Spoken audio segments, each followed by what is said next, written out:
Dark Side of the Fridge by Richard L. Elsliger. Brian McDermott took delivery of the refrigerator on a cool Saturday afternoon in October. He appreciated the robust engineering built into older appliances, and for this particular refrigerator, he had paid a small fortune for the privilege of bringing an old piece of Americana into his house. McDermott was tired of burnt-out circuit boards on the new refrigerators. He paid to repair one such motherboard, only to have it fail again a few months later. He scrapped the fridge in favor of yet another, the replacement proving no better. The fridge lasted long enough for the warranty to expire before it quit, which enraged McDermott.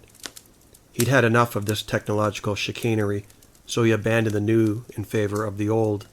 McDermott treaded a different path this time, one that took him into the past. Now a behemoth stood before him like an armor-jawed fish from the Devonian period, a metallized fossil that had no need for printed circuit boards or the refined accoutrements of modernity, thrown together with the cheapest materials, an unconscionable planned obsolescence doomed to early failure and replacement. This was a throwaway society, the attitude evidenced by the cheap and tawdry products marketed with no recourse when the product failed, other than to make one's contribution to the local landfill. McDermott knew the game and balked at the industry-forced déjà vu in his own special way, this time determined to purchase a refurbished appliance, a badass time capsule from the 1950s.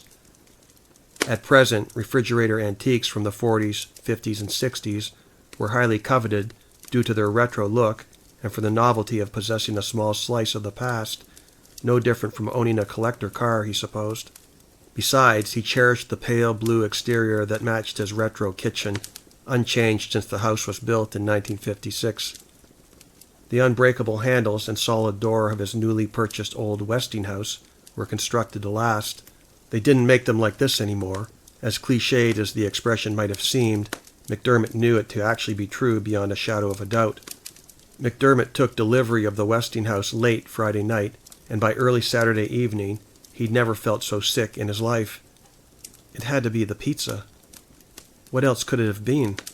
The symmetrically round crust was lavished with generous amounts of grated cheese and copious amounts of tomato sauce, capped off with a smattering of mushrooms. It was just a pizza, albeit a specialty item that came directly from Italy. How could such an innocuous item bestow such havoc with his internals? He'd given a cursory inspection of the expiration date before his purchase, and the date was well within acceptable parameters. McDermott ritualistically checked the expiration dates on all the food he ate. He'd gotten sick from a restaurant once before, many years ago, and he vowed never to eat out again. McDermott exercised a great deal of control in his life, driven to maintain variables that could cause him damage or injury, perhaps both. If he could control his exposure to danger, reduce the likelihood of a fateful incursion into his life, he would eliminate such exposure without a thought. He knew he'd never get eaten by a shark if he never swam in the ocean, or die in a plane crash if he never flew. The pizza packaging looked unassuming, and he'd purchased the product that Saturday morning from his usual venue, a family-owned grocery. He dutifully stored the pizza in the freezer box of his new fridge, having completed a small order of groceries upon arrival of the antique Westinghouse. The ubiquitous appliance poised itself with prehistoric moxie, a brush-stroke from an extinct era of time that would never return again. At first he suspected a failure of the old fridge, a short in the wiring or failure of the compressor that allowed the food to thaw and spoil. McDermott mentally retraced his steps and realized that made no sense, for the icebox reflected its cooling propensities when he extracted the pizza from its subarctic cocoon.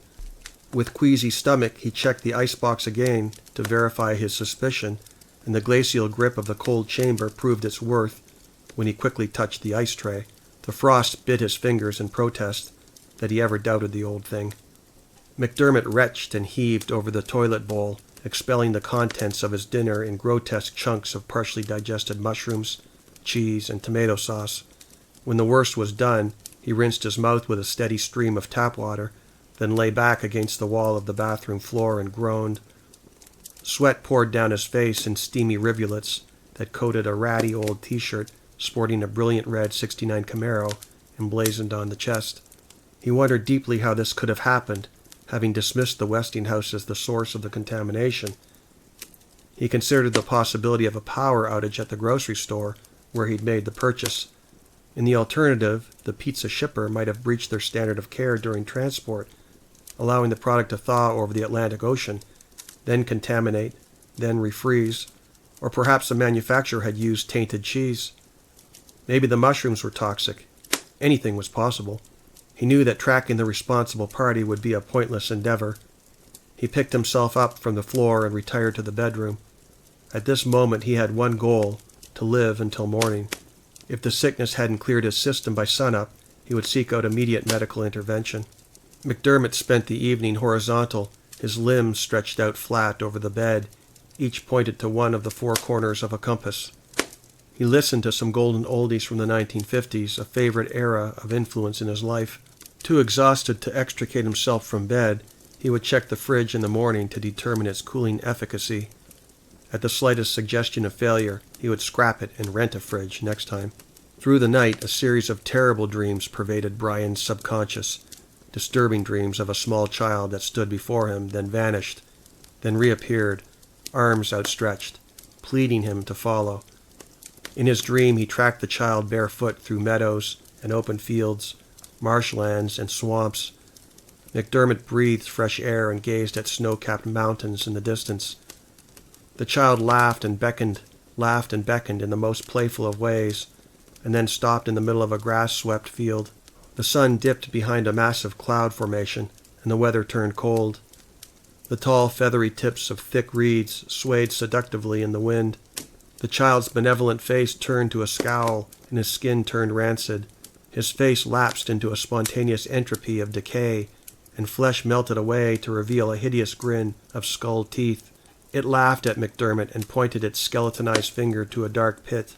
McDermott awoke with a shriek to find himself standing in front of his open refrigerator. The courtesy light shined soft and inviting rays to his eyes and cast its cool illumination upon the tempting snacks stored on the lower shelves. He considered a slice of cake. His stomach felt much better, enough to accommodate a small sliver of frosted goodness. But he backed away, his hypervigilance taking over, not wishing a repeat of the earlier ordeal with the pizza. He retired to his bedroom once more, baffled over how he'd made his way to the kitchen.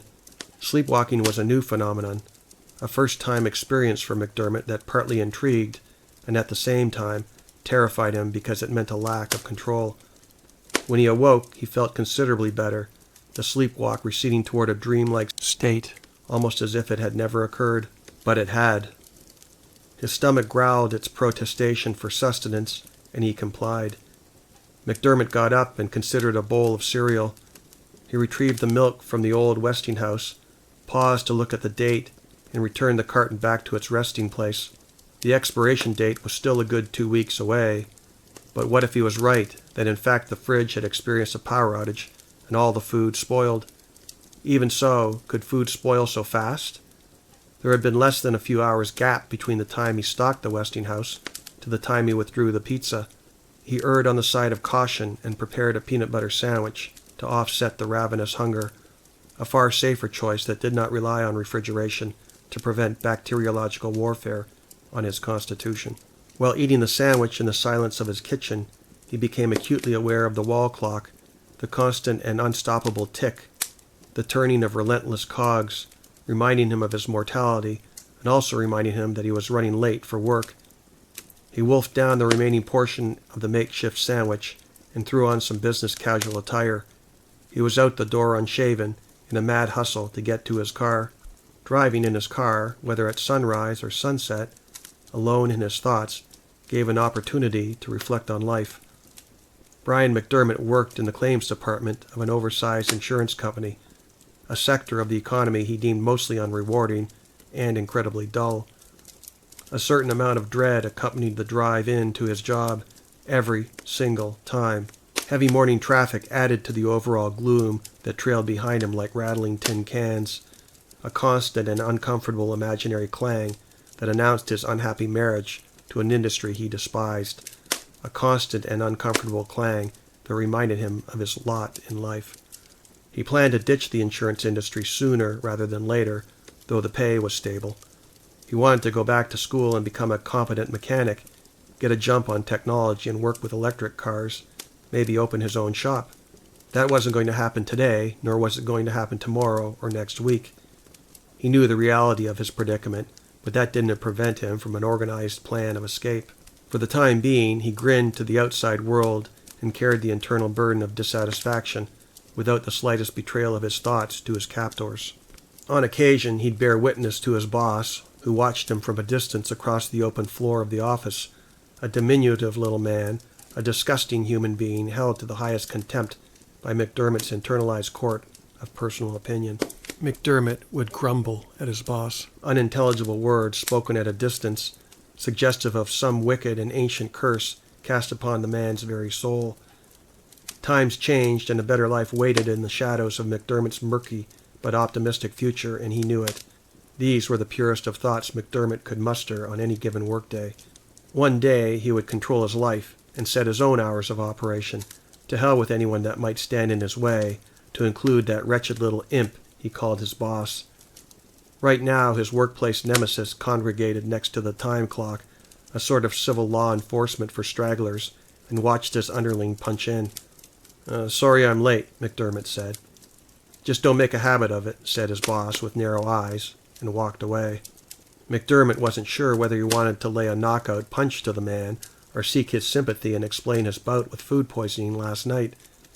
Damn boss should be grateful that he showed up at all, given the circumstance of almost dying just a few short hours before.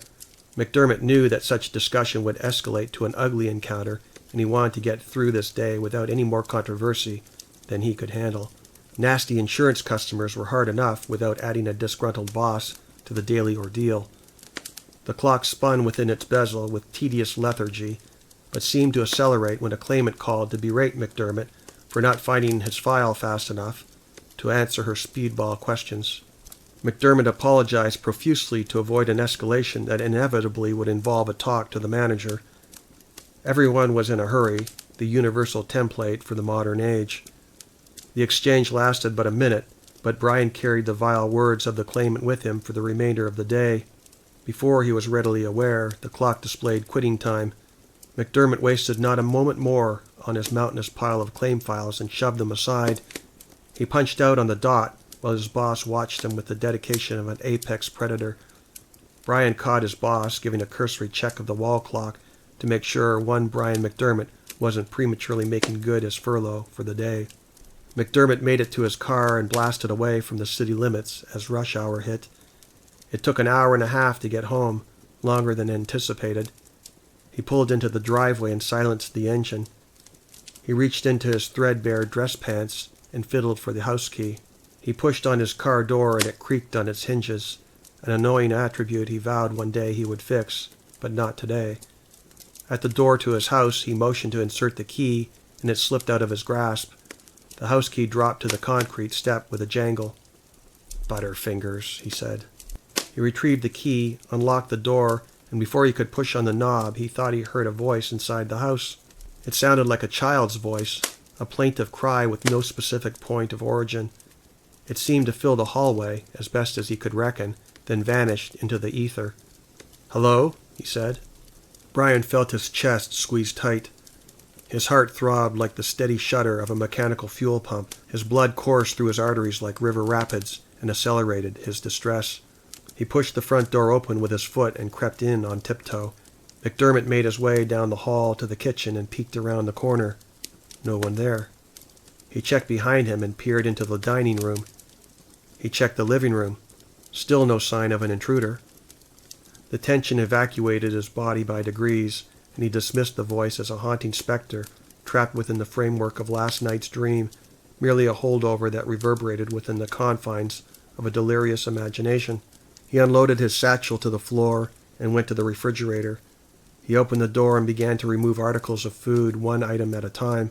McDermott was a man with a mission. He piled up packages of fresh meat, cheese, milk, eggs, leftover cake, all of the perishables until the Westinghouse stood gutted. He repeated the process with the icebox. One bad apple spoiled the bunch. an expression that rather fit when he reflected upon his ordeal with the bad pizza from last night. This time he'd exercise greater diligence at the grocery store. He would also watch the media headlines for any recalls as an additional failsafe. He never wanted to go through another episode like last night. McDermott unceremoniously packaged the food into one large trash bag and dumped it to the outdoor bin. He went to bed hungry, believing this would purge any trace elements of sickness from his system. He slept without incident, and when the morning light assaulted his eyes, he was off to work again on the well-worn routine. McDermott spent another soulless day on the job, and when he was done, he plotted a course from the downtown parking garage toward his favorite grocery store to restock the Westinghouse. He preferred shopping during the evening hours while most normal families were at home having dinner, perhaps watching a favorite movie or show. This evening the old haunt was conspicuously devoid of customers, and Brian reveled in his solitude to shop in peace. He loaded the cart with choice cuts of meat, packages of cheese, cartons of milk, and dry goods. At the end, he had the decision between two empty checkout lines, and by instinct he rolled his cart to his favorite cashier. He found her attractive. He also knew he had not a chance to make any romantic connection with her. "Hello," she said with a pert smile. "Hi, how are you?" he reciprocated. McDermott dallied with his selections, cherry-picking one item at a time, adding each to the conveyor belt with exaggerated delay, his intent to extend this encounter with the young lady. He had reason to believe that she knew his intent and maintained her congeniality, perhaps out of sympathy for his plight. Loneliness had an insidious way of telegraphing its presence, and she no doubt sensed it ooze from Brian's pores. At one point McDermott became self-conscious and turned a shade of red. He turned away from her to dig for his wallet. He fumbled for the money and handed over the cash, clumsily dropping a few bills over the conveyor belt that threatened to devour them without a trace. "Thank you very much, sir. Here's your change and have a good evening." "You as well," said Brian, dejected that he was no closer to getting a date with the cashier, or anyone else for that matter. The cashier might or might not have noticed McDermott's sullen attitude, he could not be sure. Brian thanked her and departed the store. The cart clattered with an annoying cadence over the rough parking lot asphalt. The well-worn front wheels jittered and resisted McDermott's insistence to bring the cart to bear on the trunk of his car. He loaded his groceries and headed for home. The night drive cleared his mind, and when he pulled into the driveway of his house, he was reinvigorated with future plans to live a better life. He loaded the Westinghouse with his perishables, using meticulous precision, an idiosyncrasy from his youth that stayed with him through adulthood, much to his advantage but also much to his detriment. He cooked some rice and frozen chicken nuggets for dinner and kicked back in the living room chair. He turned on the television to watch one of his favorite true crime stories and savored the nuggets and rice. He finished with a milk chaser and reclined in the beat-up recliner, his favorite article of furniture in the house. Before long, a rumbling in his stomach sent ripples through his body, and his head spun like a gyroscope. Not again, he thought. This wasn't possible. He strained to escape the gravitational pull of the easy chair and struggled to get to the bathroom. He knew the drill now, and once more he expectorated partially digested food that burned his throat on the way up and out. McDermott braced against the wall and slid down to the floor, doubled over. He moaned like a sick cat and covered his eyes from the light. He spent minutes on the floor and wondered how he'd been so stupid, or perhaps unlucky, to reacquire food poisoning in such close proximity to the first attack. He climbed his way to the bathroom sink and rinsed his mouth before heading to the kitchen. He needed to check on that fridge. He did a thorough inspection and concluded that the grocery store and not the fridge was the cause in fact of the contamination, or perhaps a failure of the food processing plant. The milk tasted agreeable, and rice was not known for going bad, so it had to be the chicken. McDermott headed for the cover of darkness and fell onto his mattress. In minutes he was asleep. His mind drifted far away from the reality of this world and took an excursion into the manufactured world of his subconscious. Again the small child reappeared in McDermott's self-created pseudo-reality and enticed him to follow. Again McDermott walked barefoot along fields and meadows, marshes and foul-smelling swamps, the child leading him on. The boy giggled and smiled.